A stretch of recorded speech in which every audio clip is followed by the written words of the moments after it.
Vamos começar imaginando algo simples. Você quer contar a história de um amigo, desde o dia em que ele nasceu até hoje. Você poderia escrever tudo em uma folha de papel, mas para não se perder, colocaria os acontecimentos na ordem em que eles aconteceram. É exatamente isso que os historiadores fazem com o passado da humanidade. Eles organizam os fatos para entender como tudo se desenvolveu ao longo do tempo. O tempo, para nós, parece algo natural. Sabemos quando é dia e quando é noite, quando estamos no verão ou no inverno, quando é hora de estudar ou de descansar. Mas medir o tempo não é tão simples quanto parece.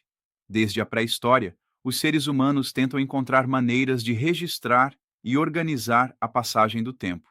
Isso foi essencial para a agricultura, para as trocas comerciais, para a vida religiosa e para a própria organização das sociedades. Na história, chamamos de tempo histórico o período em que os fatos ocorrem e são registrados ou lembrados de alguma forma. Ele não é medido apenas em horas, dias ou anos, mas também levando em conta a importância e o impacto dos acontecimentos. Por exemplo, uma guerra pode durar apenas alguns anos, mas mudar o destino de um país por séculos. Já a vida de uma pessoa pode ser marcada por eventos que, para ela, parecem longos, mas que, na escala da humanidade, são bem curtos. Para medir e registrar o tempo, diferentes povos criaram sistemas que chamamos de calendários. Um calendário é uma forma organizada de dividir o tempo em dias, semanas, meses e anos, para que possamos marcar datas e planejar atividades. Mas nem sempre os calendários foram iguais ao que usamos hoje. Um dos primeiros foi o calendário egípcio, baseado nos ciclos do rio Nilo e no movimento do Sol. Ele ajudava a prever a época das cheias e, assim, organizar a agricultura. Já os povos maias, na América Central, criaram um calendário extremamente preciso, combinando observações do Sol, da Lua e dos planetas. Eles acreditavam que o tempo tinha ciclos e que cada ciclo influenciava a vida humana.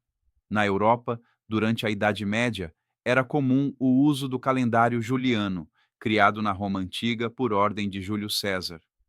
Mais tarde, no século XVI, surgiu o calendário gregoriano, que é o mais usado no mundo até hoje, resultado de uma reforma para corrigir pequenas diferenças na contagem dos dias. Nem todos os calendários seguem o movimento do Sol como base.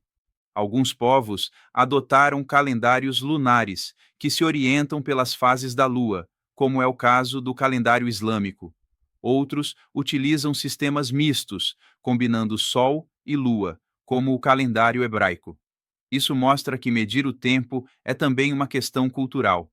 Cada sociedade escolhe o método que melhor se adapta à sua vida, às suas crenças e às suas necessidades. Além dos calendários, existe um recurso muito importante para o estudo da história: a cronologia. Cronologia é a ciência que organiza os acontecimentos em ordem de tempo, permitindo que possamos entender qual fato aconteceu antes e qual aconteceu depois. Sem a cronologia, seria como tentar ler um livro com as páginas fora de ordem. Para trabalhar com a cronologia, usamos alguns pontos de referência chamados marcos temporais. Um exemplo muito conhecido é a divisão do tempo em antes e depois de Cristo, utilizada no calendário gregoriano. Nessa contagem, os anos que ocorreram antes do nascimento de Jesus Cristo são indicados como antes de Cristo, enquanto os anos que vieram depois são chamados de depois de Cristo. É importante lembrar que outras culturas podem ter marcos temporais diferentes, como o início de uma dinastia, a fundação de uma cidade ou um evento religioso importante. Uma ferramenta muito útil para visualizar a cronologia é a linha do tempo. Ela é uma representação gráfica dos acontecimentos, colocados na ordem em que ocorreram. A linha do tempo pode mostrar poucos anos ou milhares de anos, dependendo do que se quer estudar. Em uma linha do tempo curta, podemos registrar, por exemplo, os principais acontecimentos da vida de uma pessoa. Já em uma linha do tempo longa, podemos registrar eventos da história da humanidade inteira. A linha do tempo ajuda a perceber que alguns períodos históricos duram muito mais do que outros. Por exemplo, a pré-história ocupou milhares de anos, enquanto alguns períodos, como a era contemporânea, têm apenas alguns séculos.